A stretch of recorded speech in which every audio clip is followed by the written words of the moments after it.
Shut up, phone. Alright, boys. Going to be taking a look at the Fallout Bible today. Now, the Fallout Bible, it's a bunch of web posts that were done by Chris Avellone, who is one of the creative leads making Fallout back in the days of Fallout 1 and 2. The book has since been counted as no longer canon ever since the release of Fallout 3.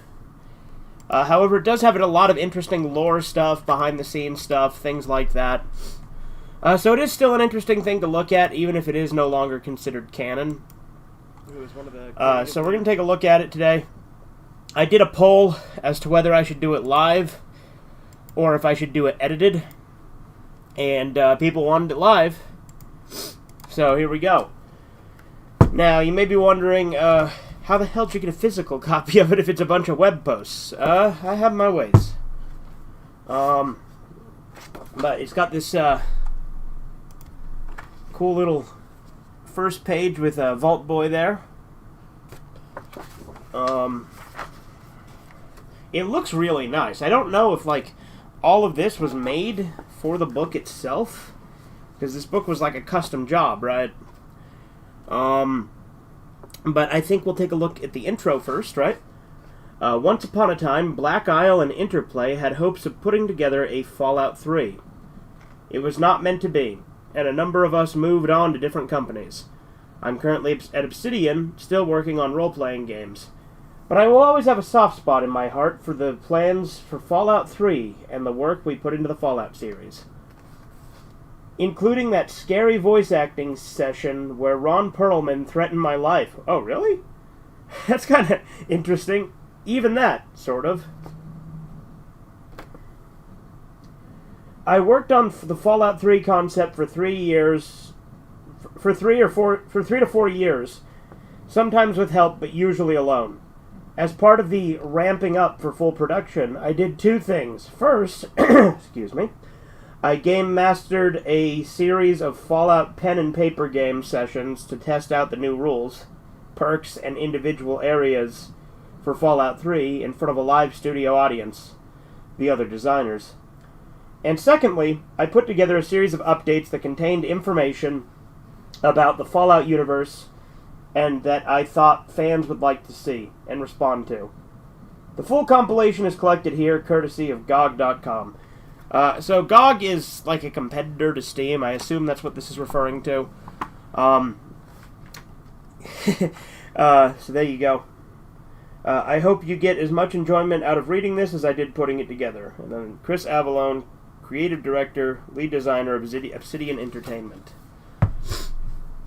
And then there's a big old table of contents. That's really hard to see because of the shitty webcam quality. But hey, going back to your home for shitty webcam videos, right? It's a big old table of contents, jeez.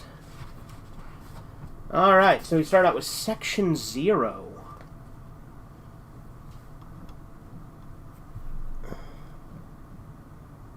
Which is January 15th through February 25th, 2002.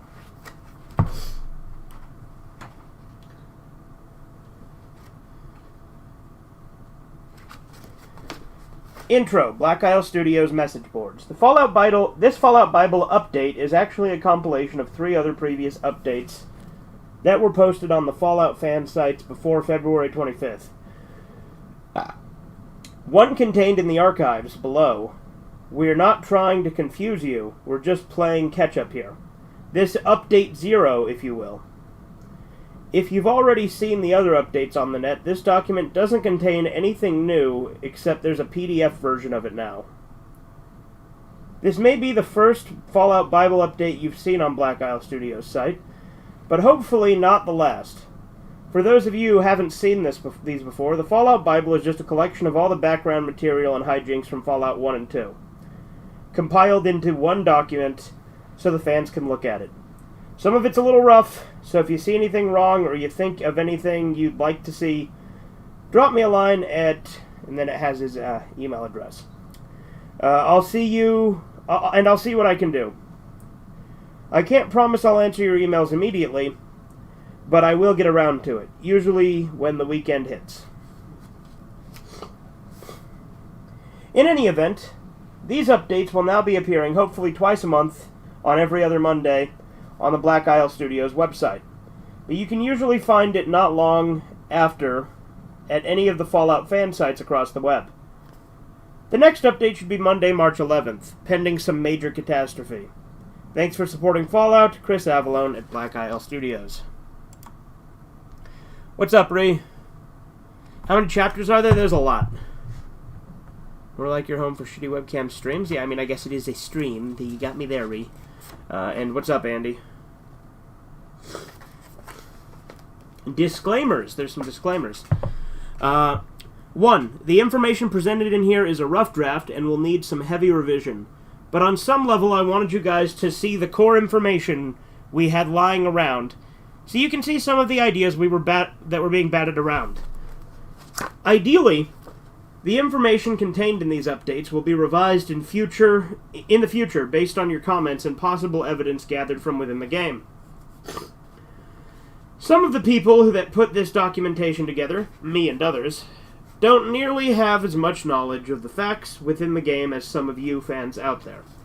Mistakes and inconsistencies are bound to crop up. When they do, we'll do our best to correct them.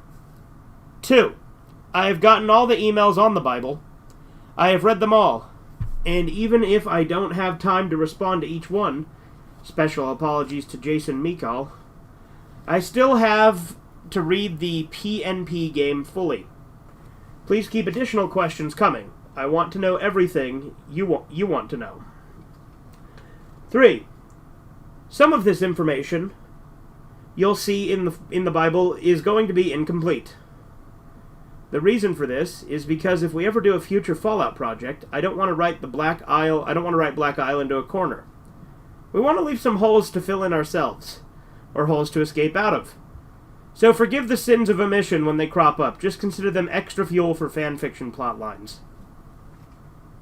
I wonder if that email still works. Yeah, I don't know. I doubt it. I mean, like, this is from, like, over 20 years ago now, so... 4. The information contained within this documentation could ruin many of the surprises in Fallout 1 and 2, so readers should be aware that there are plenty of spoilers contained within the information below. 5.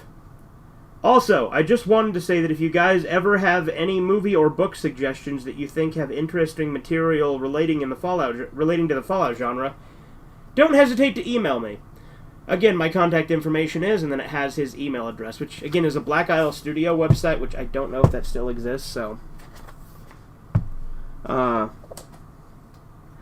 may not be able to respond to every email you send, but I guarantee I will read them and try to give you a response when I can. 6. To the above, I would also add any music suggestions for 50s-style tunes. We're running a Fallout pen and paper game at work, and I need music pretty badly. When did this Bible come out? Well, like I said, it came out in... Well, these sections are from 2002. January 15th to February 2002 is the first section. And then it goes all the way until October 2002, looks like. November 2002. Point is, it ended in 2002. Well, I woke up at a good time, yeah? 7.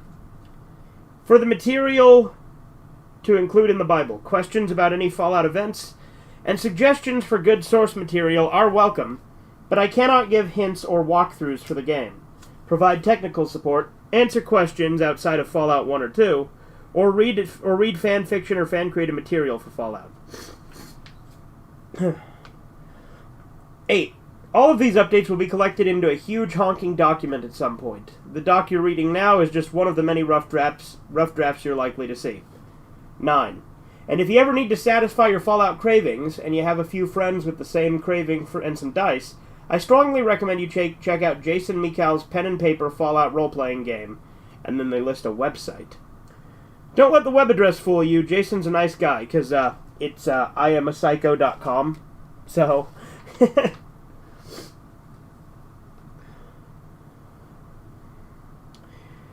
10. All of the Pip-Boy pictures in this document are courtesy of BIS artist Brian I think that's Black Isle Studios. Brian Menz, who did work on Fallout 1, 2, Torment, Torn, Icewind Dale, Heart of Winter, and now Icewind Dale 2. 11. Translators be warned. The information below may undergo revisions based on feedback. So you might want to wait until the next update and make sure the information below is solid. Thank you for supporting Fallout. Chris Avallone down here at Black Isle Studios.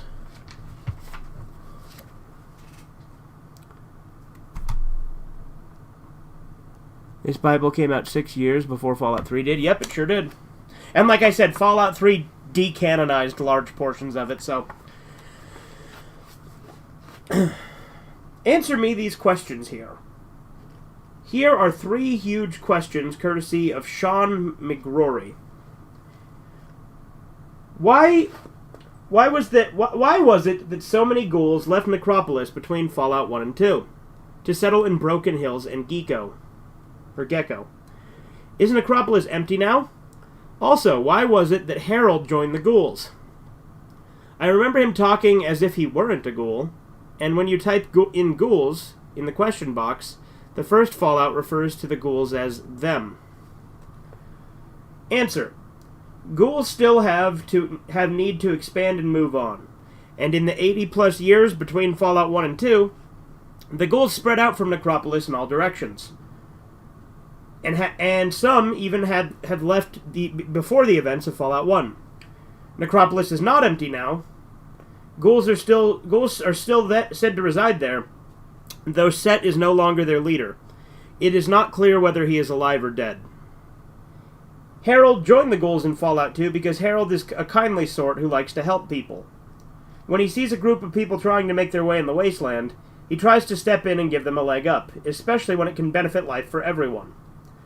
Wherever a key event in Fallout has occurred, Harold always seems to be right there in the middle of things, helping to push the world along and make a better place. His wit is a little dry and raspy, but he's good at heart. Harold is not a ghoul, but he is a mutant. What happened to him inside the military base during his assault with Francine, Mark, and Richard Gray is unknown, but it is likely he was exposed to the FEV virus and changed. His last known memory after the attack was passing out walking. Deathclaws in Vault 13 were infected with FEV, and yet they are able to reproduce. So does FEV cause sterility or not? 2002, what a time to be alive, yeah. Answer. FEV causes sterility in some creatures. FEV does cause sterility in supermutants and ghouls. Marcus's comment in New Reno was a joke. Was a joke only, and it was an inappropriate one, for which I apologize for. Pussy! When did I disconnect?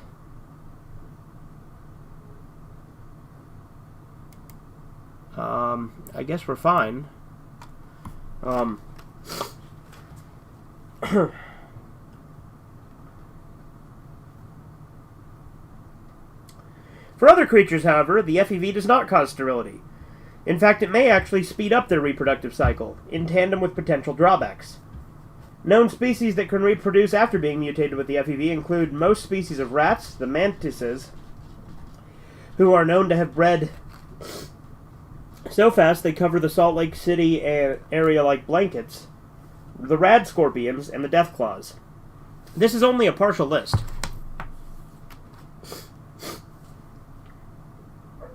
The Deathclaws in Vault 13 are a special case.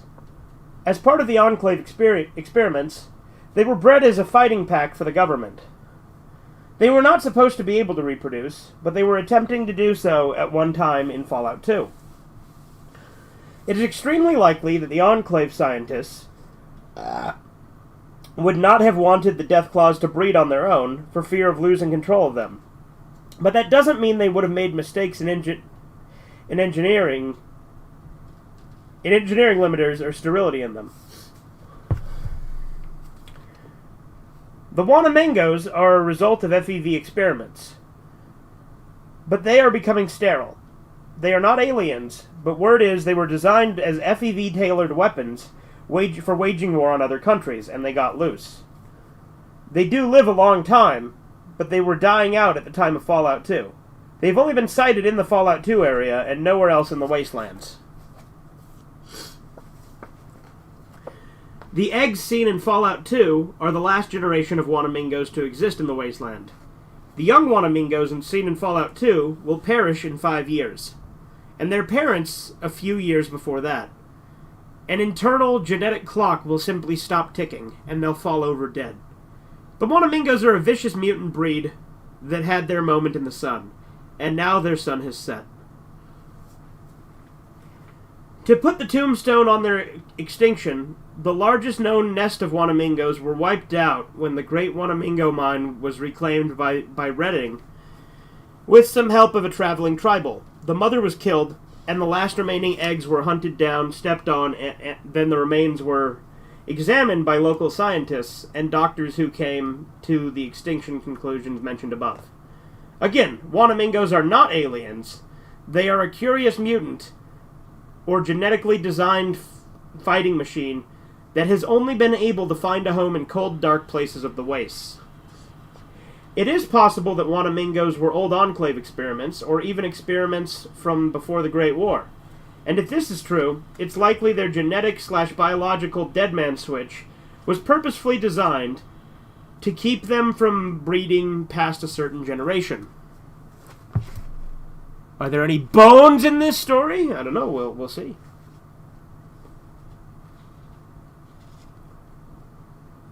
As a final note, this is a strictly personal decision on my part.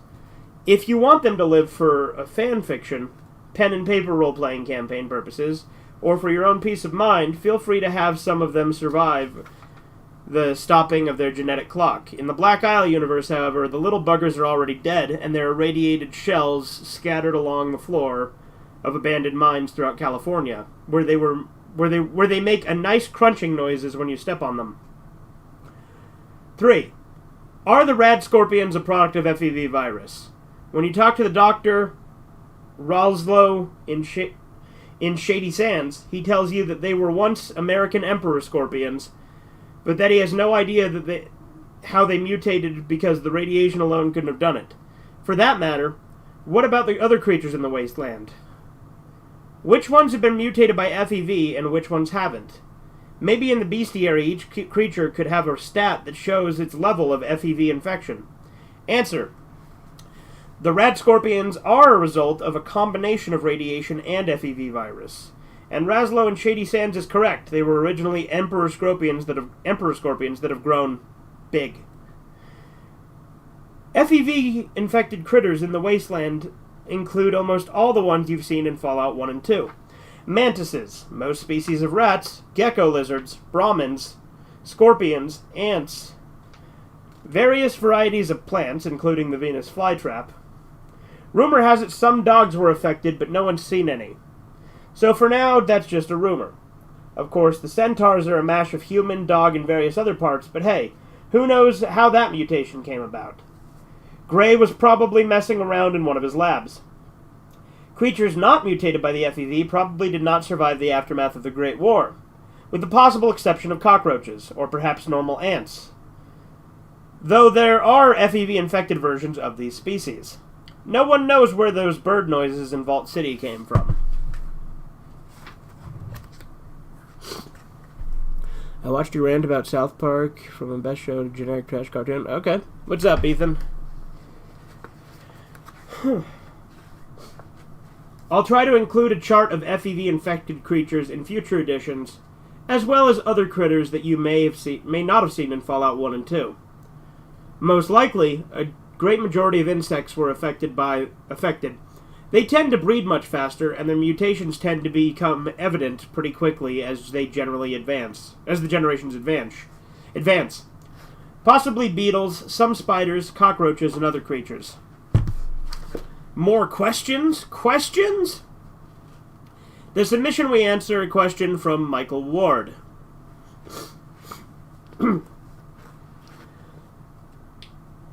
I read the start of the Bible that's on the net.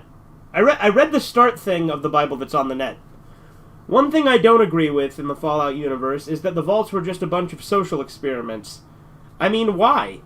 Even though the Enclave were a bunch of assholes, why would they want to purposely see their own countrymen die when the vaults were society's last chance at a good survival? I like to think that lots of people died because the vaults just didn't work.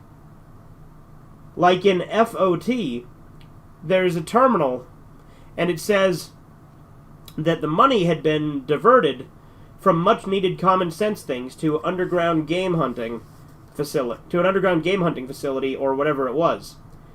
Experiments was a bit over the top, but corruption is far more believable. That's what I think anyhow, and Fallout 3, is it a possibility or not? Michael, answer. The vaults were an idea created by Tim Kaine, and I don't really know the reason behind them, but I can offer some speculation. First off, thematically it's pretty creepy. And we all know that developers will pull out all sorts of crazy shit and try to mess with the player's head. It's possible that Tim had just finished watching an X-Files episode and had conspiracy theories swimming around in his subconscious. As to your comment about the experiments being a bit over the top, well, yeah, we're guilty as charged. Secondly, as proven time and time again in Fallout 2, the Enclave isn't a particularly rational bunch of fellows. Thematically, they embrace a paranoid view of the world and a heightened sense of superiority over everyone else in Fallout. Third, the federal government, or whatever branch of the federal government was responsible, it was not necessarily the Enclave, may not have considered the Vault's society's best chance for survival. The government may have considered themselves the best candidates for rebuilding the world, and had already had their asses covered in the event of a nuclear or biological war, by relocating to other remote installations across the nation and elsewhere that weren't necessarily vaults. The Enclave certainly didn't seem to be devoting much effort to digging up any other vaults and trying human stock there to rebuild trying to use human stock there to rebuild civilization. Fourth, a lot of people did die because the vaults didn't work. Some suffered far worse fates. Nonetheless, even members of the Enclave probably could not answer the question who created the vault experiments and their reasons. Was Vault-Tec not a concept at this point? Huh. No, it had to be.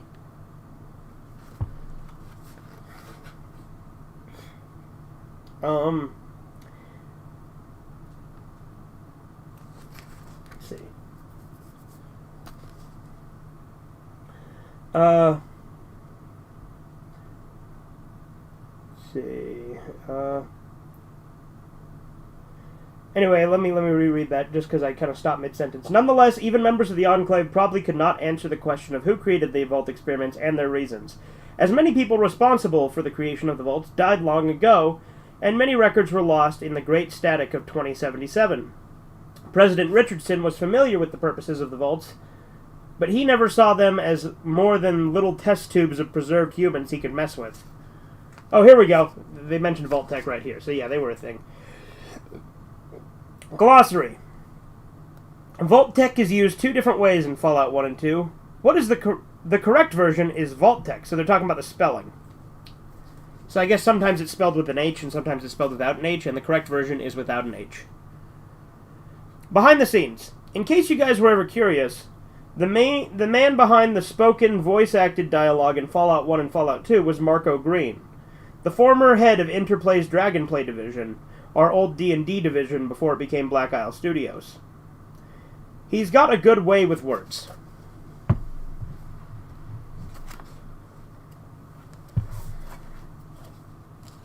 Vault System. It was intended that while the player was reading the Vault 8 records in Fallout 2, he could discover a classified file opened with a successful science skill roll, which explained that Vault 8 was a control vault designed to hold 1,000 people and open on time. The file was intended to foreshadow the discovery of the true and sinister purpose of the vaults. The player was also intended to apply his science skill to the central computer in Vault 13 to obtain a history of Vault 13, the Overseer's involvements in the Vault Dweller's expulsion, and even worse, the true purpose of the vaults. The Overseer was conscious of the true purpose of the vaults, as social experiments on a grand scale, and he drove out the Vault Dweller because he was afraid that he would ruin his experiment, or uncover it. Of course, the Overseer himself caused problems not long after this, according to Martin Frobisher, the leader of Vault 13 in Fallout 2. There used to be an overseer many years ago, but he did a bad thing, and many of our people left the vault, only to die in the wastes. I'm sure. He was tried and sentenced to death for his crime. We haven't used the title since. Martin did not see the overseer executed, however. His information comes from Vault 13's records, passed down by his ancestors. Basically, the vaults were never intended to save the population of the United States. With a population of almost 400 million by 2077, the U.S. would need nearly 400,000 vaults the size of Vault 13, and Vault-Tec was commissioned to only build 122 such vaults. The reason for these vaults was to study pre-selected segments of the population to see how they react to the stresses of isolation and how successfully they recolonize after the vault opens. Some of the experiments include Vault 8, a control vault, intended to open and recolonize the surface after 10 years. Vault City is the result, unfortunately. Vault 12. In order to study the effects of radiation on the selected population, the vault door was designed not to close. This is the Necropolis Vault, and the ghouls were the result. Vault 13. Intended to stay closed for 200 years is a study of prolonged isolation. The broken water chip forced the Overseer to improvise and use the Vault Dweller as a pawn. Later study of the Vault 13 records by the Enclave led them to their current plan to end the war. Vault 15. Intended to stay closed for 50 years and include people of radically diverse ideologies. Gathered from what you hear in Aradesh in Fallout 1, he has quite a bit of multicultural flavoring in his speech. Vault 27. This vault would be overcrowded deliberately. 2,000 people would be assigned to enter. Double the total sustainable amount. This location or vault is unknown. Vault 29. No one in this vault was over the age of 15 when they entered. Parents were redirected to the other vaults on purpose. Harold is believed to have come from this vault. Vault 34. The armory was overstocked with weapons and ammo and not provided with a lock. Vault 36. The food extruders were designed to produce only a thin, watery gruel. Vault 42. No light bulbs of more than 40 watts were provided. Vault 53. Most of the equipment was designed to break down every few months. While repairable, the breakdowns were intended to stress the inhabitants unduly. Vault 55. All entertainment tapes were removed. Vault 56. All entertainment tapes were removed except those of one particularly bad comic actor. Sociologists predicted the failure before Vault 55. Vault 68. Of the 1,000 people who entered, there was only one woman. Vault 69. Of the 1,000 people who entered, there was only one man.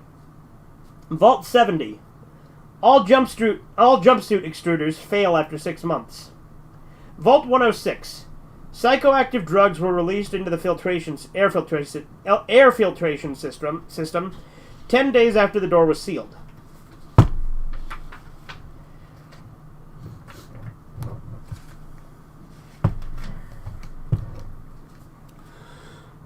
Let's see. Let's catch up on chat a little bit. I'm glad Bob has redeemed himself and that he's become a blank slave for Valerie. Yeah, there you go. Valerie did what Xander did to me. I wouldn't even be mad. I would be happy with my life. Yeah, there you go. Actually, I do give a crap to the franchise because the game Fallout Pinball appears to be digital only. So once again, smooth move, Bethesda. Well, I don't really give a shit about Fallout Pinball per se, Andy. But yeah. Alright. Rumor has it there were 122 vault experiments. For fanfiction purposes, a lot of these vaults have been left open for you to play around with. Questions. And here's a few more questions, the first one from Albert. Here's a question that everyone would like to have answered. Why is Lynette such a bitch? Is she a jet baby? Was she abused as a youngster? Does she have a series of sordid love affairs that all went horribly wrong and warped her into a domineering cynic? Or she just acting like a typical Vault citizen? Albert. Answer yes. Lynette is a bitch if you're not a citizen. As a figurehead of Vault City, she was supposedly to embody the worst arrogance and condescension from Vault City has to offer, traits that are not present in all citizens, as McClure and others prove. Furthermore, I suspect that she was made a black character to add an additional edge to her hypocrisy over slavery. But I guess you'd have to ask the original designers about that. Marco Green and I wrote Lynette's dialogue, but we were working off an older design that I think Jason Anderson had written. As for why Lynette's such a bitch, well, Lynette does have extreme managerial, economic, and efficient soul. And she's used to getting her way. She wasn't abused, tormented, or twisted in any way when she was young. She just got a certain privileged and superiority complex hardwired into her head at 5 or 6 years old, and she's never been the same. She's always known that she was destined to lead the Vault 8 citizens, and that power has gone to her head. She's been the leader of Vault City for many, many years, and she's seen the worst the Wasteland has to offer. But rather than taking sympathy on the poor souls that have come to Vault City for protection, she has instead taken the view that these Outlanders were simply not strong or smart enough to achieve what Vault City has, and thus are inferior. She tends to work too much and too hard, and she sees all her time as precious. So she has little patience for socializing without a purpose. I.e., if it doesn't involve politicking, she's going to be working late at the office instead. Or for people dropping in and wasting her time.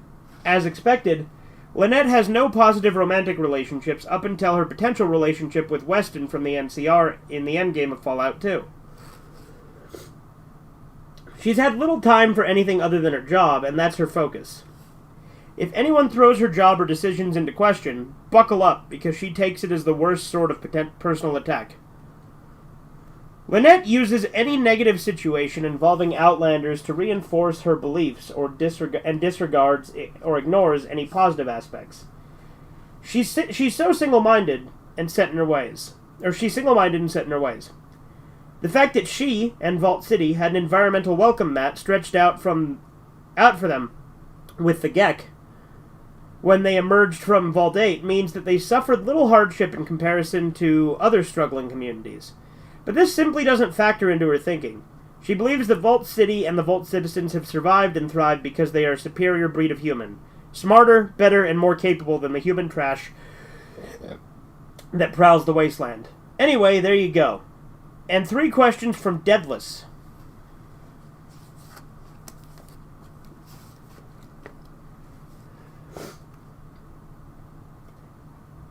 Two, is military base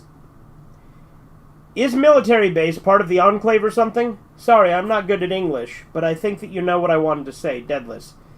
Unknown. The Mariposa military base was constructed for the purpose of FEV experimentation on human beings. And considering the nature of volunteers, military prisoners who didn't have their brains scooped for use in brain bots, and the lack of any shred of ethics or in the experimentation procedures, it is possible the Enclave had something to do with the experiments at Mariposa. In the Mariposa records, however, the military base is never mentioned under the direction of any organization called the Enclave. And Colonel Spindle, head of the military squad stationed at the base, never indicated any Enclave allegiance. Nor did Chief Scientist Anderson in the last few minutes before Maxon put a bullet in his skull.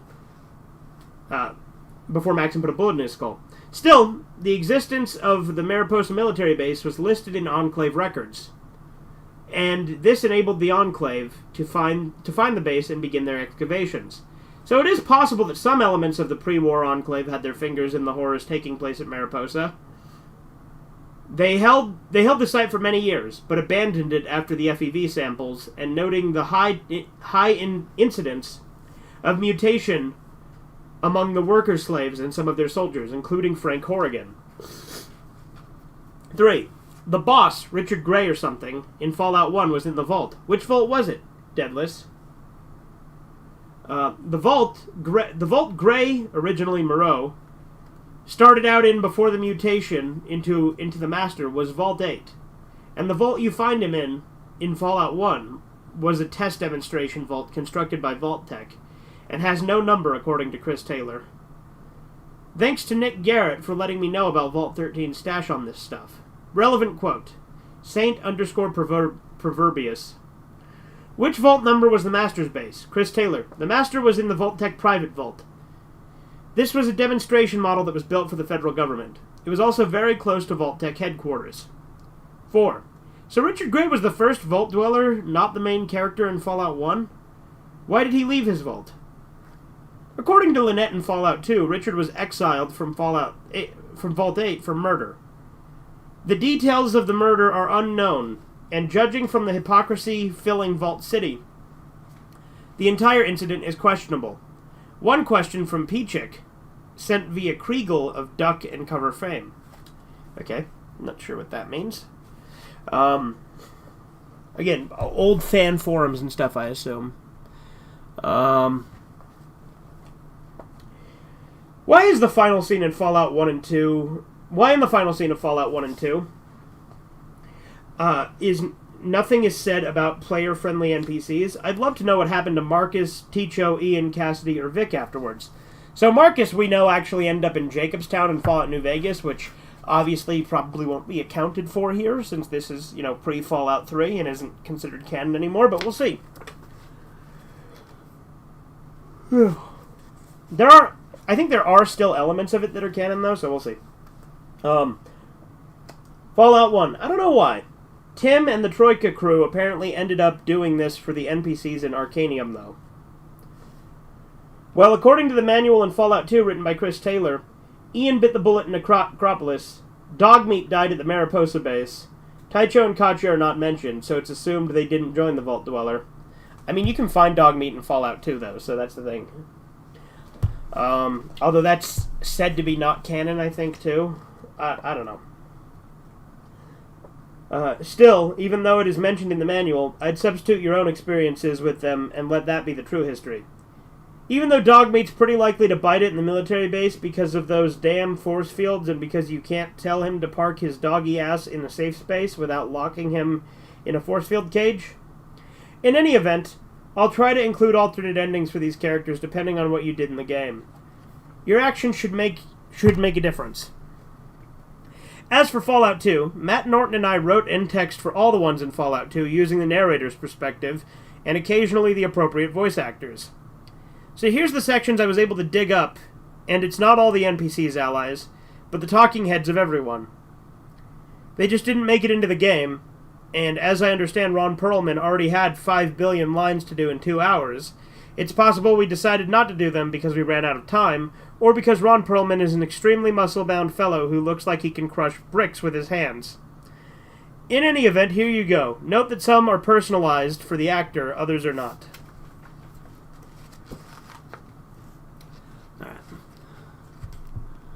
I know some noobs like to argue that they only bought the DLC crap on Steam 500 times.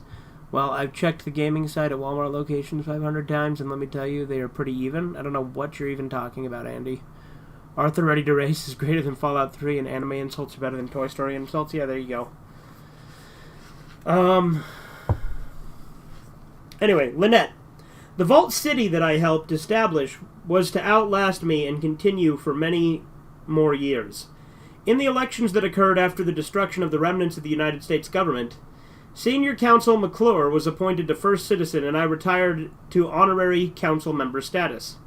With my new free time, I traveled south to NCR and met the NCR president.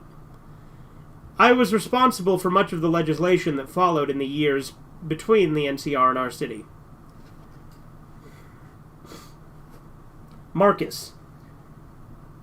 Inspired by the example set out by the Chosen One, Marcus eventually traveled across the Great Mountains to the east, searching for other refugees to the Master's army. You never heard from him again. So yeah, Marcus ended up in Jacobstown. Like I said, we know that because of New Vegas. President Richardson. The destruction of the Enclave erased all trace of President Richardson from history. Now the title of president is used simply as a boogeyman to frighten children. Obviously, that was changed with President Eden, although he is a computer, so you know. Harold. You still hear mention of Harold from time to time. Apparently the tree growing from his head has gotten larger. And if rumors are to be believed, fruit is growing from it.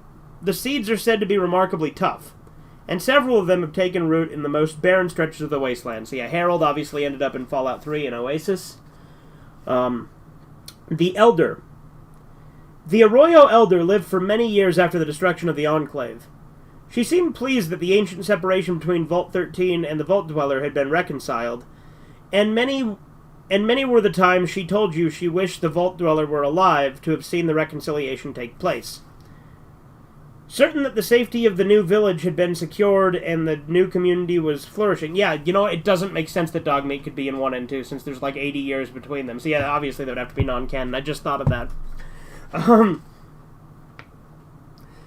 Because it's the same Dogmeat in 1 and 2, even though that doesn't make any sense. Because, like I said, his appearance in Fallout 2 is considered non-canon. Anyway, completely unrelated to this, so let me get back to this. Certain that the safety of the new village had been secured and the new community was flourishing, the Elder passed away after a few months later in her sleep. Many of the older Arroyo residents believe that she now lives in the Vault of the Sky, telling the Vault Dweller of your brave deeds. The Elder, too. Matt Norton's comments. The end movie is just finishing, the tanker sailing toward the view at full speed. In the distance is a massive explosion of the Enclave oil platform. The tanker draws closer as the screen fades to black. The Elder, the player character, and all the tribesmen are escaping on the tanker. Though we do not see them, the Elder speaks in a voiceover. She is pleased, even a little mischievous. Oh, did you see that? That was a good explosion. Chosen One, you are worthy of your name. I am alive, the tribe is saved, and the evil ones are dead. By the Vault Dweller, you are a hero indeed. All the village will honor you when we get home. Even your Aunt Morlis. We will roast a gecko and feast. There will be a shrine to you in the temple. Children will be taught your name. With you to protect us, we will certainly grow and prosper. Fade. That was a good explosion, wasn't it? I think I would like to see more explosions. I may include an MP3 of Ron Perlman personally wishing me dead for the end narration sequences in Fallout 2. It is both funny and frightening at the same time. And the last 2 questions from Richard Gray from Vault 13 via his Neuralink to the Cathedral computers. 6. According to Chris A., the ghouls in Vault 12 were exposed to radiation and FEV. I know that Harold said that the vault door opened early or something, so the radiation bit makes sense.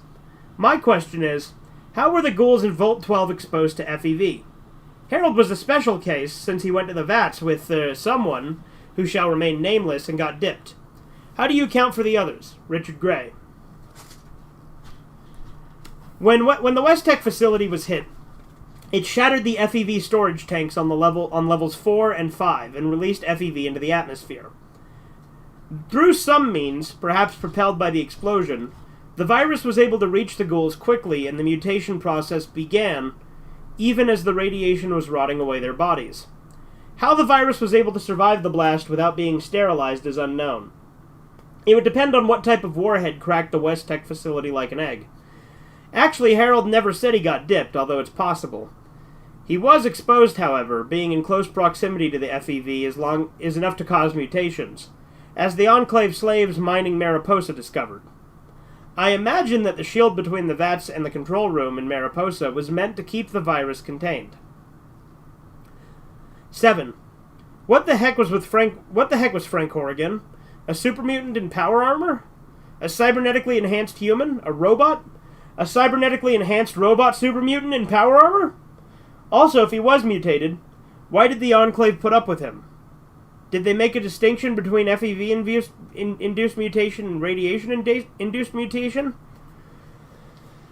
Frank Horrigan is a Munchkin's worst nightmare. As far as I can find in the documentation, he's a mutant in power armor. Whether he's technically a super mutant is debatable, since the scientists operated on him and tweaked his DNA and physiology. It is hard to tell what the final result would have been if he had been left to change on his own. As for being a mutant, here's an excerpt from the last update. It's important to note that Horrigan was never considered himself a mutant. Only the scientists at the Enclave would consider him one. But they mostly referred to him as an experiment, and even then, not to his face. Many soldiers considered Horrigan a walking nuke, something the Tech Boys built, and they were not generally aware of his mutant status. Most did consider him a freak, however, and there were a few soldiers who wanted to accompany him on missions. Let's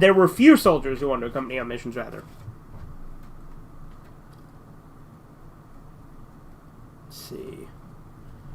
Okay. Just want to see how many more pages were left in this section. They didn't make a distinction as much as an exception. Not many people were aware of his mutant status or could recognize him as a mutant. And those people saw him as more of an altered human experiment than a mutant. It's all semantics and selective bigotry. For fanfiction purposes, it's also possible that he was just a genetically engineered monster whipped up by the Enclave. And that's what Sergeant Granite assumes about him. He's some genetically engineered freak is what he is. Used to be the President's bodyguard. Secret Service agent Frank Horrigan. Now he's more than half machine. Question for you guys. This is a question since BIS is going to keep making RPGs. But some questions I've already been curious about for any of you who still play pen and paper games when you come across when you have access to the computer ones. Why? Are there any special qualities about pen and paper that make you keep playing them over a computer game or a massively online multiplayer game? Just curious. We've dedicated pen and paper and board game base at Black Isle, and we have our opinions, but I'd like to hear yours. If you've got some thoughts, feel free to email me. Thanks. Fun links. If you guys ever need some war posters to throw some spice into your Fallout campaign just for some window dressing, here's 2 good links for old war posters, courtesy of J.E. Sawyer. And he lists 2 link websites, both of which seem to be library stuff. So, actual, educational resources of war posters, I guess. The first site says the updates are on the way. So I'll check it every once in a while to see what they've got up to this week. Or what they've got up this week. If you guys know any other cool Fallout-related links, let me know. Fallout 1 Archaeology. I'm going to try and start including all the keywords you can ask the talking heads in Fallout 1 with the tell me abouts. This may not be a complete list, but these are all the ones listed in the design documentation. There is no documentation I can find for the non-talking heads. But if you happen to find any other talking heads keywords I missed, let me know. Let's start with the Overseer. Chip/water chip/water purifier/control chip. Vault. War. Outside. Overseer/library. I think those last 2 give new responses, but it could be generic I don't know response. And because the Overseer is boring, let's move on to Aradesh, as he's got a little more spice. Aradesh, Dharma, Tandy, Roslo, Seth, Raiders, Vipers, Cons, Junktown, Spear, Guard Tower, Guard Station. Psychers. For Fallout fanfiction purposes, you are welcome to make use of the Psychers and their potential from Fallout 1, but I'd be careful. The Psychers in Fallout 1 show some pretty over-the-top mutations that could take the world of Childhood's End faster. The world to Childhood's End faster than you can say, his eyes are glowing. In any event, of the 4 Psychers in the Master's Lair, Wiggum was the electrokinetic dominant. Lucy was a telekinetic dominant and a minor photokinetic. Moore was a pyrokinetic dominant, and Gideon was a receiving telepath dominant. Without the ability to control his telepathy, requiring psychic nullifier to block the incoming thoughts, with minor photokinetic abilities.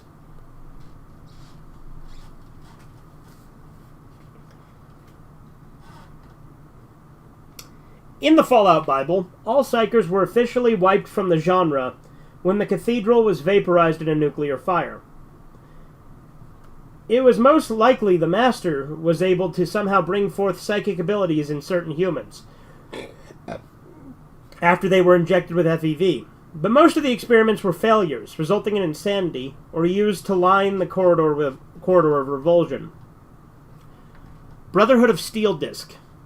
I'm trying to finalize information on the Brotherhood of Steel, and annoyingly enough I can't seem to find the following excerpt from the .msg files anywhere in Fallout 1. If anyone can tell me how to get it, or as a bonus give me the screenshot of the contents, I'd appreciate it. It's quickly becoming a source of frustration.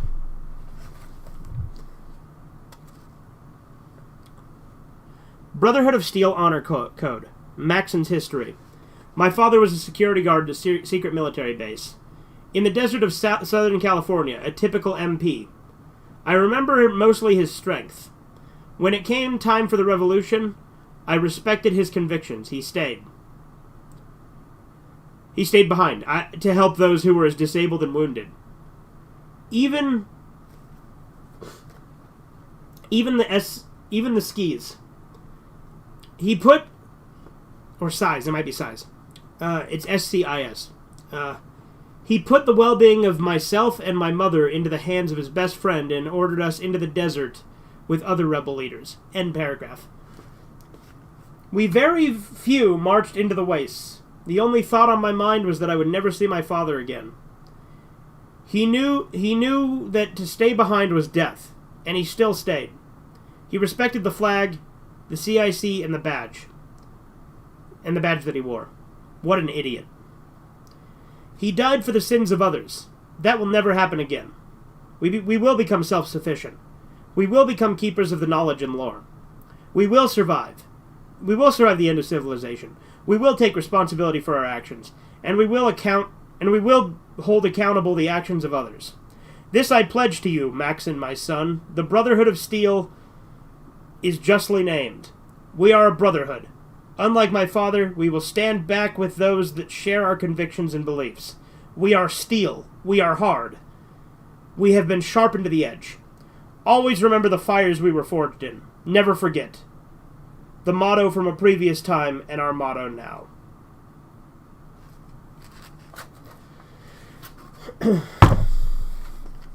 Timeline repair, second strike. Here's a second draft of the Fallout timeline based on your feedback to the first drafts that went up on the net last month. Thanks again to everyone who sent MSG files and screenshots. All of it was extremely helpful. There are heavy revisions when the Enclave discovered the military base, when Melchior was captured, and the true exodus of the Brotherhood of Steel and events surrounding the FEV research at West Tech Research Facility in Mariposa. Again, this is not a final draft, since I imagine we will find more problems in it later on, and as I get feedback from you guys. Thanks again for looking it over. By the way, even though the information included in the Vault Dweller's journey in Fallout 1 below, you don't have to use it. It was included in the Fallout 2 manual, and it does tell you what happened to Ian and Dogmeat. Granted, the Dogmeat in the Fallout 2 special encounter was technically Dogmeat, but it was a special encounter, so he shouldn't be considered the real Dogmeat from Fallout 1, if that makes any sense. 2051. Seeking to protect business interests and the oil supply, the United States began to exert increasing pressure on Mexico, citing the political instability and pollution stemming from Mexico as a threat to the United States. Various economic sanctions were served to destabilize Mexico, and the United States military enters Mexico to keep the oil refineries running and making sure the oil and fuel continue to make their way north across the border at Mexico's expense. 2052. A television documentary, Into the Withered Husk of Texas Oil Fields, brings the oil shortage into American households and reveals how deep the energy crisis runs. 2052, April. The resource wars begin. Many smaller nations go bankrupt, and Europe, dependent on oil imports from the Middle East, responds to the Middle East's rising oil prices with military action. The long drawn-out war between the European Commonwealth and the Middle East begins. 2052, May through July. The United Nations, already suffering, begins to collapse. In a series of heated debates, many nations withdraw from the organizations as the UN tries to keep the peace. At the end of July, the United Nations is disbanded. 2053. The socially transmitted new plague arises, killing tens of thousands. The United States closes its borders and the first ever national quarantine is declared. The source of the plague is unknown, but rumors persist that it is a genetically engineered weapon. 2053, December. Like an exclamation mark at the end of a very bad year, a terrorist nuclear weapon destroys Tel Aviv. 2054, January. Limited nuclear exchange in the Middle East raises fears throughout the world. 2054. In the light of the Euro-Middle Eastern conflict and the plague scare, the United States sets Project Safe House in motion. The project, financed by junk bonds, is designed to create shelters called vaults for the populace in the event of a nuclear war or deadly plague. Construction begins late in 2054 and proceeds rapidly due to advances in construction technology. 2054. ZAX 1.0 goes online. Developed by Vault-Tec, initially a prototype of some systems designed to govern the vaults, it is given to the government to help the Department of Energy collect resource data within a year. It is taken to the military for a plague and tactical research. One version, ZAX 1.2, is constructed at WestTech below. Isn't ZAX President Eden? 2055. The WestTech research facility starts working on a new virus to kill the new plague. Their viral research and close ties to the federal government eventually lead to them being chosen for the Pan-Immunity Virion Project 20 years later, as well as power infantry armor and later research. 2055. ZAX 1.2 is brought in to regulate conditions in WestTech. It is not part of the Vault-Tec preservation software, so it does not have any orders to protect humanity after all the bombs fell.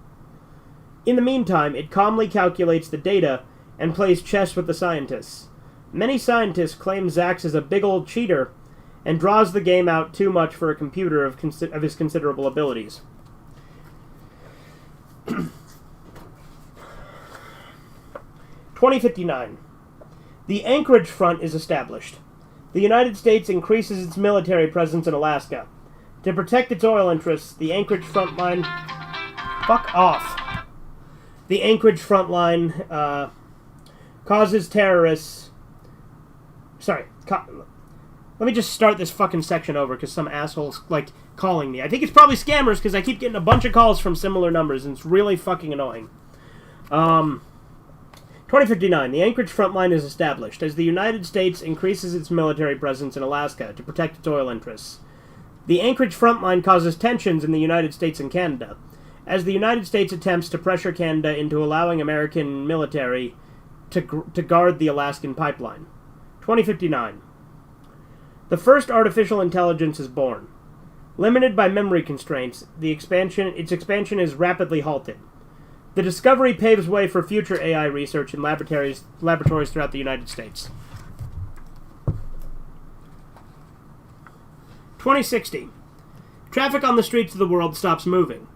Fuel becomes too precious to waste on automobiles, so alternatives are explored.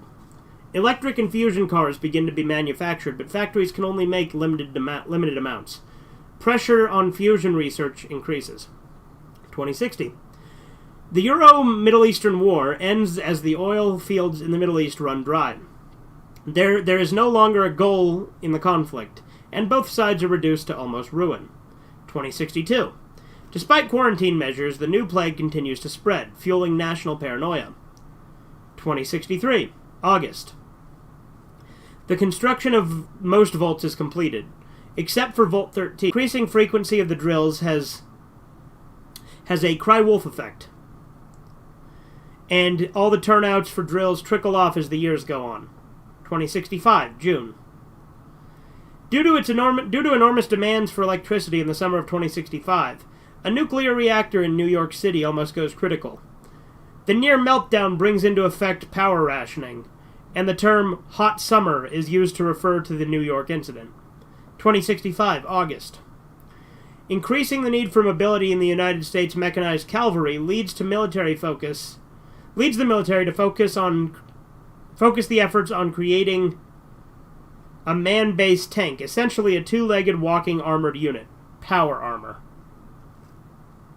2065 to 2067.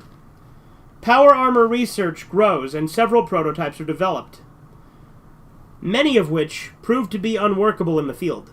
These prototypes pave the way for future advances in military construction and fusion technology. 2066, spring. As the oil resources dry up across the globe, China's fossil fuel dependency causes an energy crisis in the nation. China, bordering on collapse, becomes more aggressive in its trade talks to the United States. Unwilling to export oil to China, talks between the United States and China break down. 2066, summer. Adding to further insult to Chinese-American relations, the first crude fusion cell is unveiled, one of the results of Power Armor Project. Devices designed for the fusion cell begin to be manufactured. Incorporating fusion power into the general U.S. infrastructure begins. But the process is too slow to supply power to the regions that need it. Nearly 13 years later, a few sections of the United States were supplied with fusion power. 2066, winter. In the winter of 2066, China invades Alaska. The Anchorage front line becomes a true battleground. 2066, winter. As a sign of increasing tension between the two countries, Canada proves reluctant to allow the American troops onto Canadian soil or allow American planes to fly over Canadian airspace. The United States and Canadian tension arise, but Canada eventually backs down. The United States pass through Canada. This sets the stage for the Canadian annexation in 2076. 2067. The first suit of power armor is deployed in Alaska. While lacking full mobility of the future versions, this power armor is incredibly effective against Chinese tanks and infantry. Its ability to carry heavy ordnance becomes key in various localized conflicts, and it has the power to destroy entire towns without endangering the wearer. China rushes to create its own versions, but they are many years behind the United States. 2069. Canada begins to feel the pressure of the United States as the U.S. draws upon the Canadian border. Draws upon Canadian resources for the war effort. Vast stretches of the timberland destroyed, and other resources in Canada are stretched to the breaking point. Many Americans refer to Canada as Little America, and Canadian protests are unheard.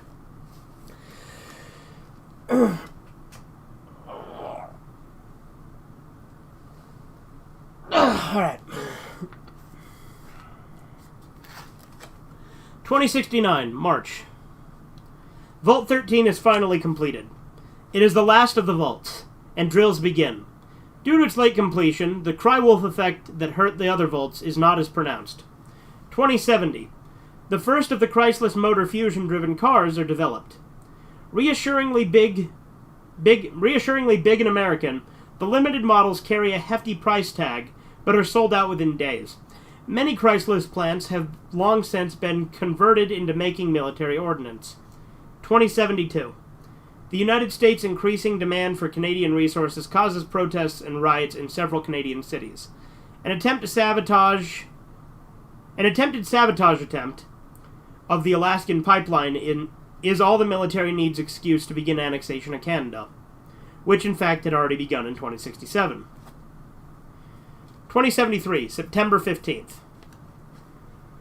As China becomes increasingly aggressive with their use of biological weapons, the United States government felt that countermeasures were needed. The Pan-Immunity Virion Project, PVP, is officially formed, and the plans are made to begin experiments on the West Tech Research Facility in Southern California. 2074. Contrary to their claims of seeking only to retake Alaska from the Reds, American power armor units, infantry, and mechanized divisions are deployed to China. but they become bogged down on the mainland, putting a further drain on American resources and supply lines. 2075, March 21st. PvP experiments continue at West Tech with batch 10-11. In the wake of a successful tests of the virus on single-celled organisms, experiments on plant cells are postponed. The Panimmunity virion is renamed the FEV, Forced Evolutionary Virus. 2075, May 9th.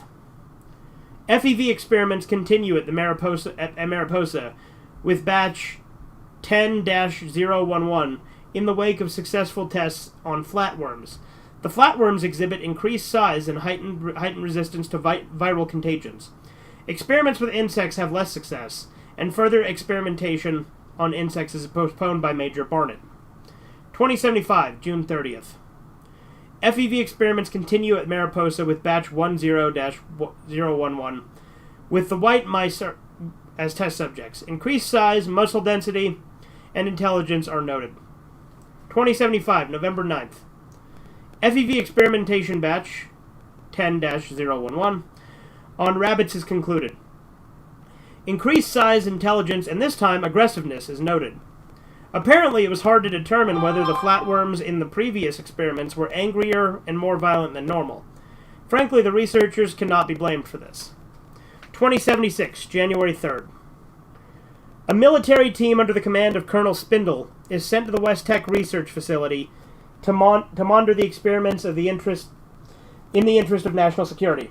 Captain Roger Maxson, the grandfather of John Maxson, the High Elder of the Brotherhood of Steel on Fallout 1, is among the team personnel. 2076, January 12th. Splicing in several new gene sequences into their test virus, dogs are injected with batch 11-101A at Mariposa. Although increased strength was noted, increased intelligence was not. 2076, January. The United States annexation of Canada is complete. Canadian protesters and rioters are shot on sight, and the Alaskan pipeline swarms with American military units. Pictures of atrocities make their way to the United States, causing further unrest and protests. 2076, January 26th. Using batch 11-011, experiments are conducted on raccoons. Same results are noted, but the attempted escape of several infected raccoons causes Major Barnett to terminate the escape. And the test subjects, 2 pairs of raccoons, however, are unaccounted for. Note, Scott Campbell and Chris Taylor intended for the escaped raccoons to form an intelligent animal community northwest of the globe called the Burrows. This location was never implemented. Yeah, this is Synonymous did a video on them. I can't remember what they're called, but it was like a race of like hyper intelligent raccoons that could talk, which that's kind of funny.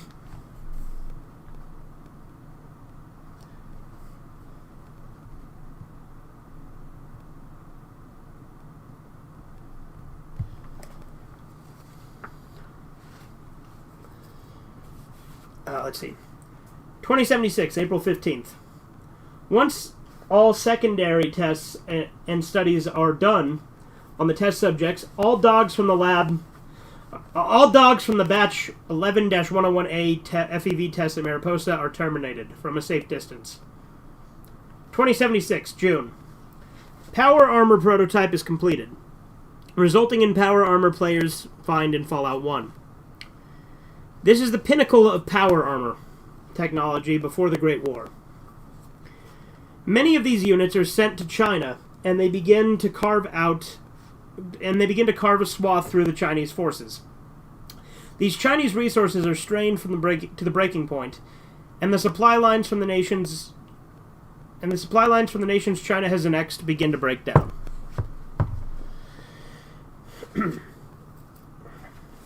2076, August. Food and energy riots begin in major cities throughout the United States. Military units begin to be deployed into cities within the United States to contain rioters. And many temporary jails are constructed. A state of emergency is declared and martial law soon follows. 2076, October 4th. At West Tech, 15 chimpanzees are infected with batch 11-111.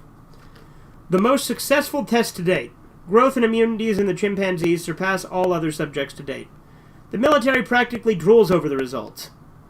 Plans are made in secret to begin small quarantine towns in North America, and the Mariposa military base construction is sped up in anticipation of moving the West Tech project to a location under military supervision. 2077, January 7th. Major Barnett orders a transfer of all FEV research to newly constructed Mariposa military base, despite objections by the research team. 2077, January 10th. Alaska is reclaimed, and the Anchorage front line is again held by the Americans. 2077, January 22nd. The first domestic use of power armor within the United States for crowd and quarantine control. Units originally serving in China and the Anchorage front line find themselves fighting Americans at home. Food riots increase and many civilians are killed. Several soldiers defect from the military both in Canada and the United States. They are captured and sent to military prisons.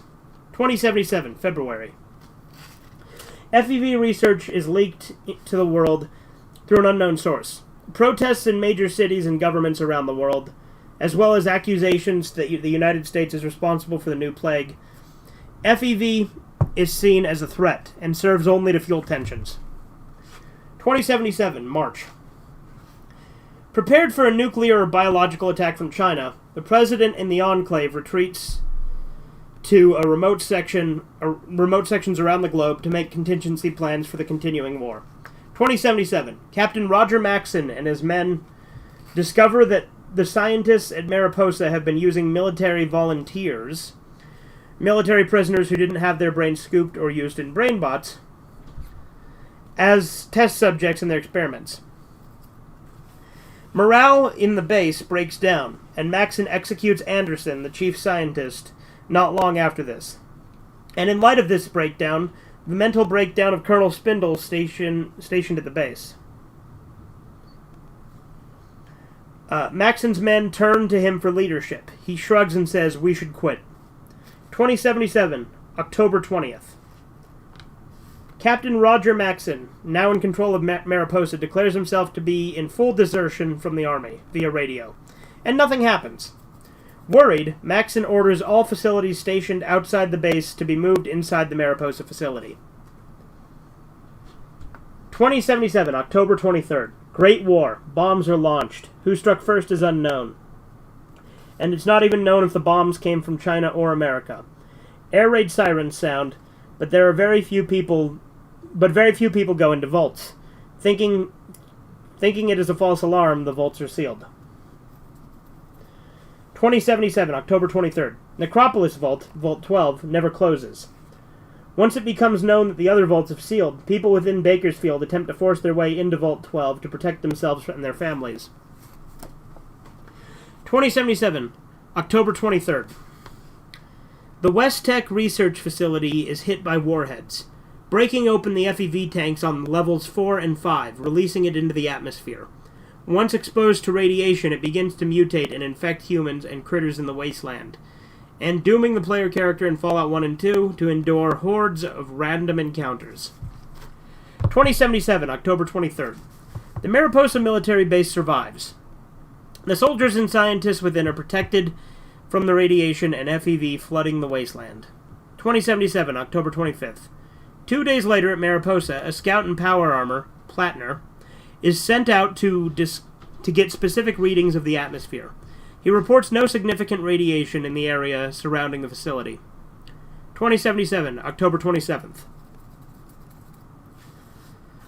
After burying the scientists in the waste outside of Mariposa, the soldiers seal the military base, then head out into the desert, taking supplies and weapon schematics with them. Captain Maxson leads his men and families to the government bunker at Lost Hills. This event was called the Exodus, and now the surviving orders went on to eventually form the Brotherhood of Steel. The surviving soldiers went on to form the Brotherhood of Steel.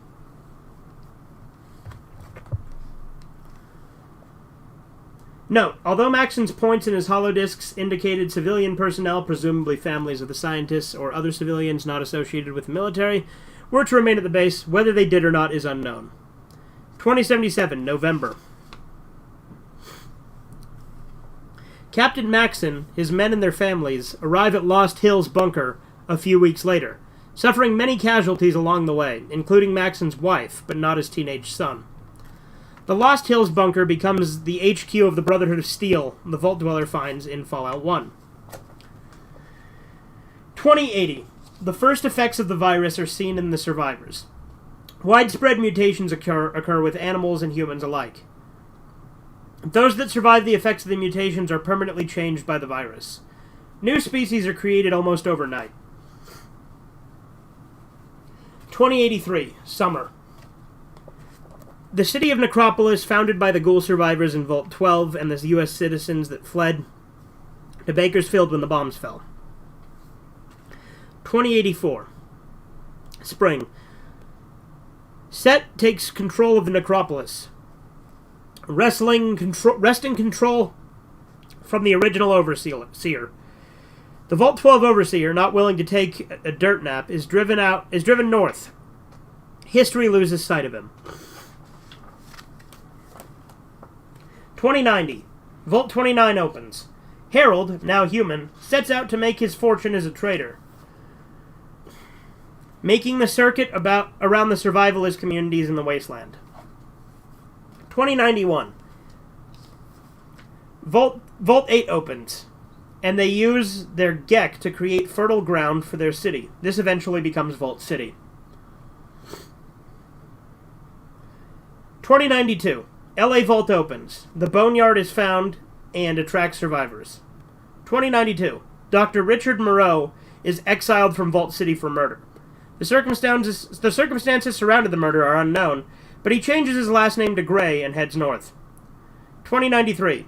The hub is founded by a man named Angus, who sets up camp around a filthy oasis in the desert, and he proceeds to begin trading with other settlements. 2096. Harold rises to the level of a caravan boss in the hub. His caravans suffer attacks from the waste, but Harold's caravan outfit survives and prospers, until mutant attacks begin and pick up a few years later. 2097. John Maxon, the future High Elder of the Brotherhood of Steel in Fallout 1, is born. 2102, May 22nd. Increasing mutant attacks on Harold's caravans cause Harold to get so pissed he finances one of the first adventuring parties of Fallout to try and find out where these dagnab mutants are coming from. Consulting with a scientist and doctor at the hub, a man by the name of Gray, the two of them decide to join forces.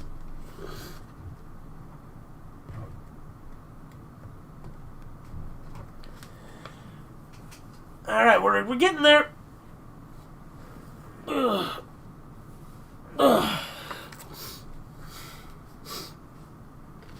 2102, June 23rd. Richard Gray's expedition, including Harold, finds the Mariposa military base, and the expedition is scattered and defeated by mutants at the base. Gray is knocked into one of the vats of FEV by a robotic arm, and Harold is knocked unconscious, only to awaken later in the wasteland. 2102, June 27th. Harold, already mutating, is found by traders and taken back to the hub. His former caravan partners and employees, horrified by his condition, abandon him, and he is soon left without even 2 bottle caps to rub together. 2102, July. Richard Gray, now horribly mutated by the virus, crawls from the vats covered with FEV. In terrible pain, barely able to think or perceive his surroundings, he crawls into the vat control room and begins his audio log. He fades in and out of consciousness, sometimes for days or weeks at a time. 2102, July through November. Richard Gray begins to acclimate to his condition, and begins his first tests of animals by exposing them to FEV. These experiments and his growing awareness lay the foundation for his plans for unity and the Master Race. He takes the name The Master. 2102, November. The first human victim wanders into Mariposa, and Gray consumes him. 2102, December. Gray continues his experiments on wanderers that enter Mariposa with no success. The creations are flawed due to the radiation counts in their bodies, making them big but incredibly stupid. And Gray consumes them rather than letting them live. 2103, January. The Master discovers the problem with the influence of radiation on his mutations, and he begins to choose his subjects more carefully. The first classic super mutants are born, butt-scratching animations and all. He begins his plans to build an army. 2103 to 2130. Damn, that's a big time skip. 27 years to fill out here. Okay. Throughout this period, the Master begins slowly gathering test subjects, willing or unwilling, from human local stock. The Great Winter of 2130 and the scarcity of human subjects make building this army difficult. 2120. Angus rules over the growing hub and establishes himself as governor. 2125. Winter. Angus is murdered. Hub is thrown into chaos. 2126. A band of merchants seizes the water tower in the hub. They demand anyone wanting their water must pay a toll. The Great Merchant Wars begin. 2126 to 2128. The Great Merchant Wars are fought. The water merchants seal up the town but are outnumbered. A man named Roy Green, Justin Green's grandfather, makes the peace and negotiates a settlement. The hub's central council is formed, composed of 2 representatives from each of the hub's caravan companies. A long period of indecisiveness and meetings maintain the status quo in the hub. All right.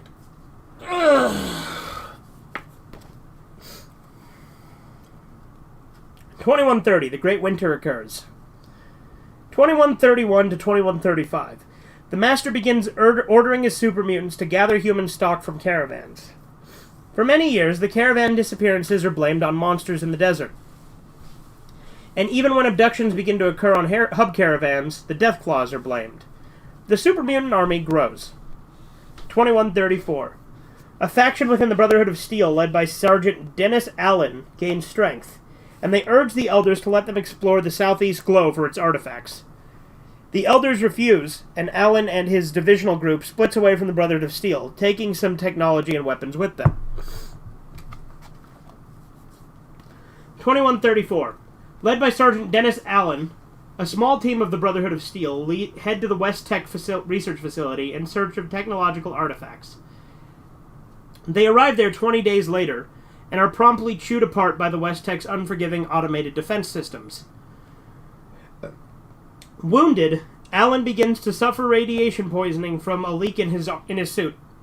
Before he dies, he logs what happened to the expedition into a holodisk and goes to join the Brotherhood in the Sky. 2135. Elder Roger Maxson dies of cancer, and his son, already an accomplished soldier, takes up the role of General Elder within the Brotherhood of Steel. John Maxson becomes a member of the Paladins, showing tremendous promise as a soldier.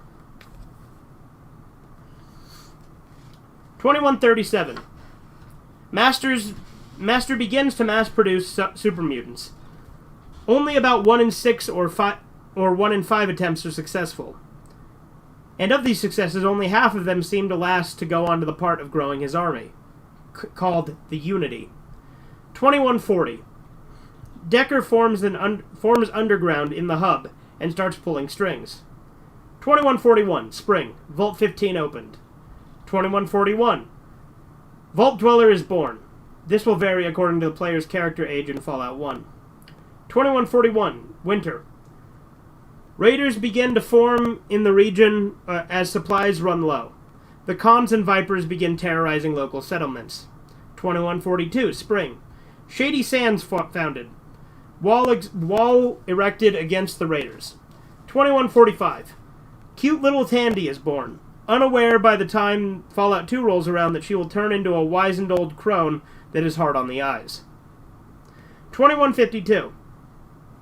As their influence slowly spreads across the wastes, the Master finds humans, doomsday cultists, and rather than dip them in the vats, he demands their obedience as spies. Their leader, a man named Morpheus, and he pledges his followers to the Master. Morpheus and his cultists form the future core of the Children of the Cathedral. 2155. John Maxon's father dies in a raid by the Vipers. Expecting the raiders to break and run, Maxon doesn't take into account the religious ferocity of the Vipers, or their poisoned weapons. And when a single arrow nicks him with his helmet off, he dies within hours. John Maxon takes up the role of Elder, and Rhombus becomes the new head of the Paladins. 2155 through 2156. After capturing a caravan of strange-garbed travelers, Vault Dwellers, Master learns that the location of the Boneyard Vault, the future site of the cathedral. He conquers the inhabitants and sets up operations there. And the human cultists begin to use the vault as their power base. Within the vault, the Master learns of the other vaults. Realizing their human occupants are ripe for transformation, begins to send out patrols to vault locations in search of other vaults. 2156. The Master sees advantage in establishing a benevolent religion, the Children of the Cathedral, and using them as spies in settlements throughout the wastes. Missionaries from the Children of the Cathedral spread slowly across the wasteland, acting as eyes and ears for Morpheus and the Master.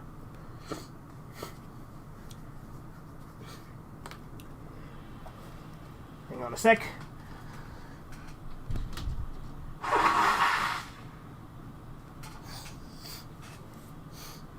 Hmm.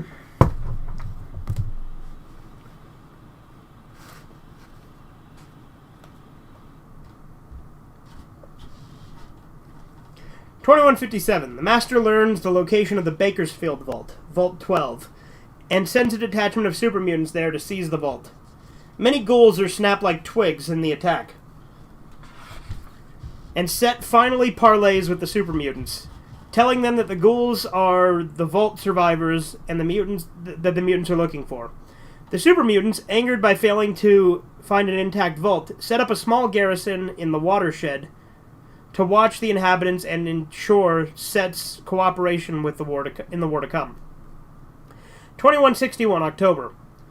A Brotherhood of Steel patrol comes across a dead super mutant in the Badlands. They take the corpse back to the scribes. A head scribe, Vree, begins her examinations of the super mutant.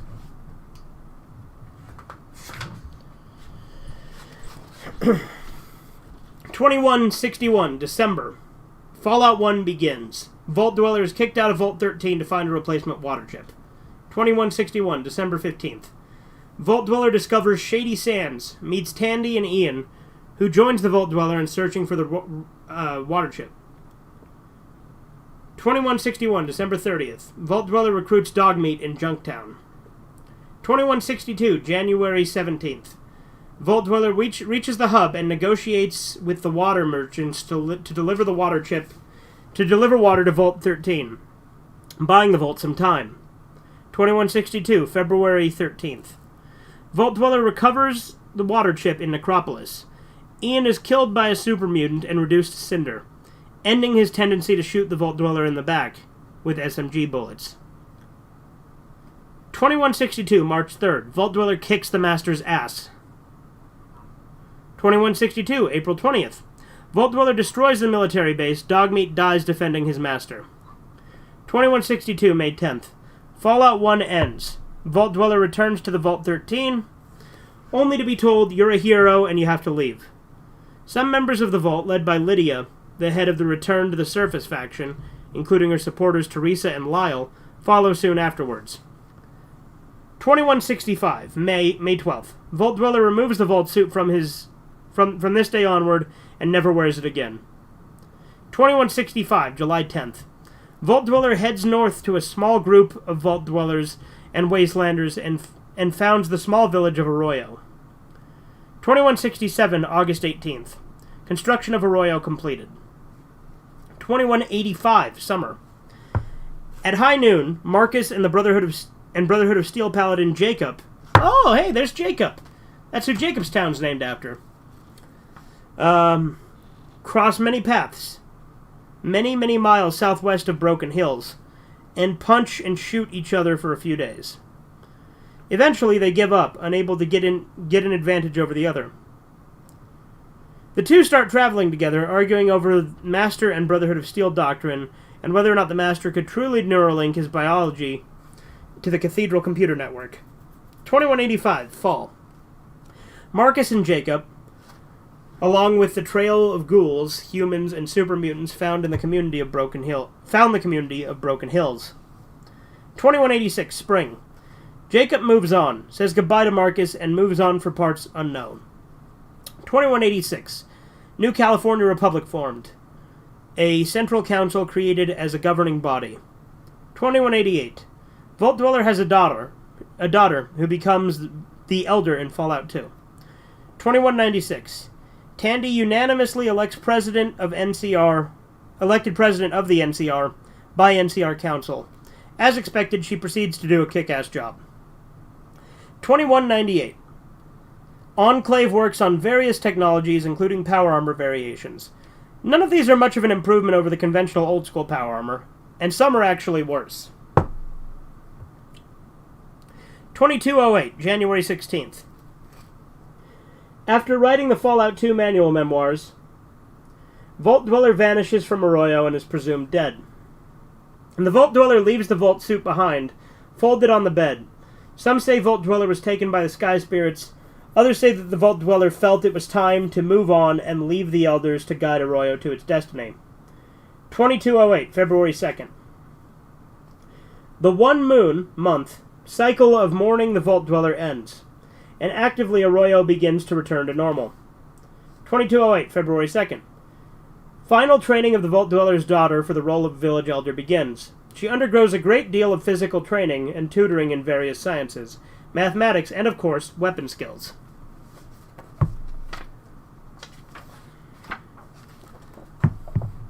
January 31st. Vault Dweller's daughter takes her mystic test, a key ingredient of which is several pots worth of hallucinogenic plants from Hakun's garden. She returns to the gauntlet in the Temple of Trials, using her charm to pass most tests after her handgun jams and is ruined on the first level. She offers numerous criticisms of the test, resulting in many revisions. Note, the broken handgun is the one you see on her table in the opening movie of Fallout 2. 2210, February 2nd.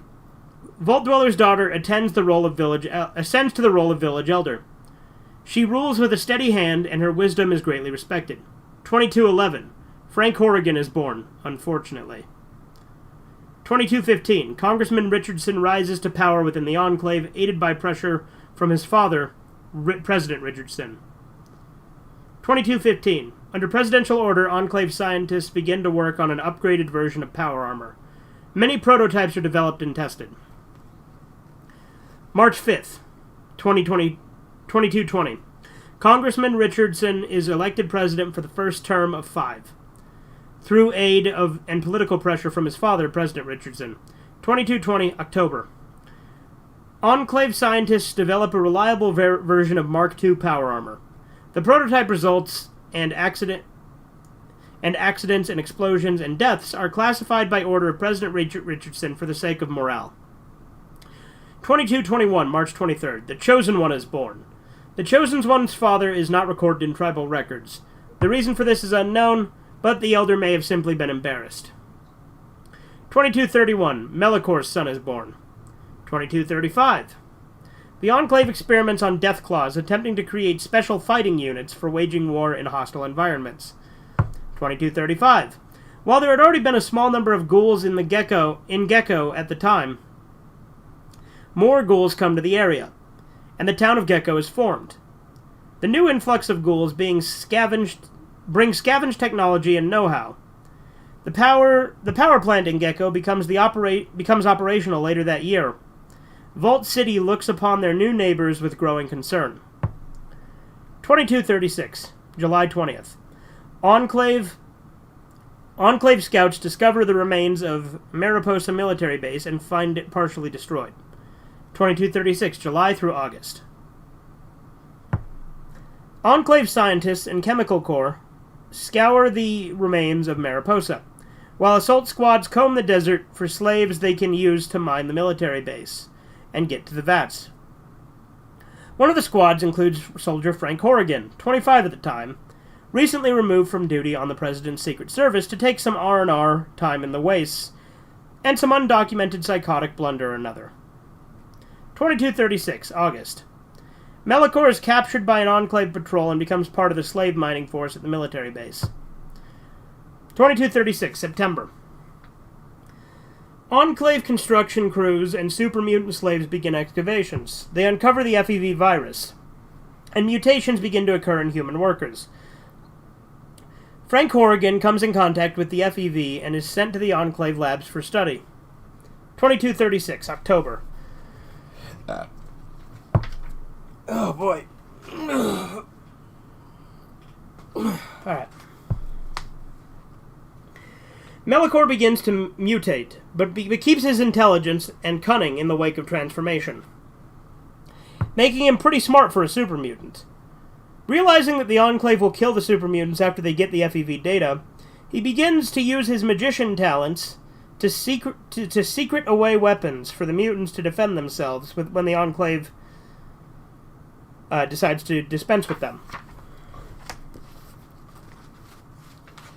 2237, January. Enclave, having obtained the FEV data, abandons the military base site after more mutations occur, causing second-generation super mutants to arise. The Enclave leaves a single squad behind to wipe out the super mutants, but the mutants, using armaments they have cached in the base during excavation, reduce the squad to ashes after suffering heavy casualties. The remaining first and second generation super mutant slaves decide to remain at the base, and the group forms a new community. 2236 to 2238. Horrigan gradually mutates from exposure to FEV, gaining physique and slow, stupid single-mindedness of a super mutant. He is only kept heavily sedated, operated on, and studied. He is conscious for only brief periods at a time, then quickly sedated after the bloodshed is over. 2238. Harold arrives in Gecko, and, with a lot of shaking of his head, he does his best to help the ghouls with the running of the nuclear power plant. 2239, January 23rd. Tests begin to run dry on Frank Horrigan. It is suggested that he be used as a field operative, and be used in tests in the wasteland against the local populations. 2239, March 27th. Frank Horrigan is manufactured for his new role. A new version of power armor is built to accommodate his mass, and he is sealed inside. After a few horrifically successful field tests, Horrigan becomes the Enclave solution to numerous sticky problems. 2241. The worst dry season in many years causes a drought in the Northern California area, hurting crops and Brahmin in both Arroyo and Medoc. 2241, January. The first samples of jet begin to arrive in Redding, courtesy of the Mordino family. 2241, February. Vault City rejects offers of alliance with both the Bishop family of New Reno and the NCR. 2241, March. Raider attacks on caravans to Vault City begin. 2241, July 25th. Fallout 2 begins. Chosen One begins his mystic test, descending into the Temple of Trials. 2241, July 27th. Chosen One leaves Arroyo in search of the Gek. 2242, May 15th. Enclave sends a coded sequence to Vault 13, activating its central computer and declaring that it is time to leave the vault. Martin Frobisher gathers the Vault Dwellers together for a tutorial movie. 2242, May 16th. Less than a day later, Vault 13 is opened, only to be greeted by two Enclave Verdi assault squads. The squads kill 3 of the citizens who were resisting capture, and storm the vault, kidnapping all of the inhabitants. 2242, May 17th. Enclave animal handlers drop a Deathclaw unit into Vault 13 from a safe distance to kill anyone investigating the vault and cloak the Enclave's presence. Other Deathclaws are sent into the desert surrounding Vault 13 to check for any escapees or witnesses. 2242, Fall. Fallout 2 ends. The Chosen One enters the Enclave using the damaged tanker and destroys the Poseidon oil platform. killing the President of the United States and ending the Enclave's plans for world domination. Horrigan update. Just to clarify, Horrigan is a mutant, but Horrigan was a monster before his exposure to FEV in the military base. He had many psychological problems, which may be included in a Horrigan psychological profile in the future. It's important to note that Horrigan was never considered himself a mutant. Only the scientists at the Enclave would consider him one, but they mostly referred to him as an experiment. And even then, not to his face. Most soldiers considered Horrigan a walking nuke, something that the Tech Boys built. They were not generally aware of his mutant status. Most did consider him a freak, however, and there were few soldiers who wanted to accompany him on missions. Yeah, there's a lot of repeating here later on, I have noticed, with a couple of these things, but that's fine. Horrigan has always been loyal to the presidency, the Enclave, and the armed forces. This loyalty was present before his exposure to FEV, and it was reinforced by presidential directive through various conditioning and testing programs developed by the Enclave. Horrigan's slow intelligence, which was further damaged by the FEV exposure, made these conditioning programs take root easily. Last words. That's it. This should bring you up to date on February 25th update. Look for the next update on March 11th. Thanks for reading. Chris Avallone at Black Isle Studios. All right. I think that's where we're going to stop today. We finished Section 0, as it's called.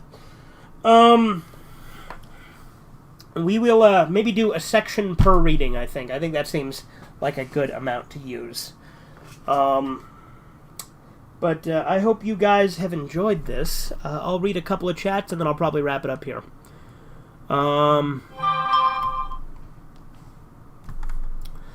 Let's see. I don't know what movie is going to be on day 2 of the Cucumberisms giveaway, yeah? You can't believe it, guys. I just got scammed. Yeah, there you go. Hinako is greater than Devilman. Yeah, it's boring and nothing happens. There you go. The Hollywood writers are on strike right now? Yeah, I heard about that, Andy. How come people don't understand I'm binary? Why do people keep calling me a man? I'm clearly binary. Yep, you're ones and zeros. Urotsuki Doji 3 is the best Urotsuki Doji, even though it's the only one I've seen. Yeah, exactly. I like all anime. Yep, you sure do. Alright. Well, I'm caught up on chat. I have read Section 0 in its entirety. I think that's a good place to end this stream. I hope you guys have enjoyed this first reading of the Fallout Bible. I had a lot of fun reading it. There's a lot of cool stuff. I like how defined the timeline is. So I think that's pretty cool. Whether or not it's canon, it's cool. So, you know, good read. Yeah, it was a good one. So I'm going to read some more of it next time. Well, next time being next time I decide to do that, so that doesn't actually mean anything. But I will see you guys later. Have a good one. Toodles!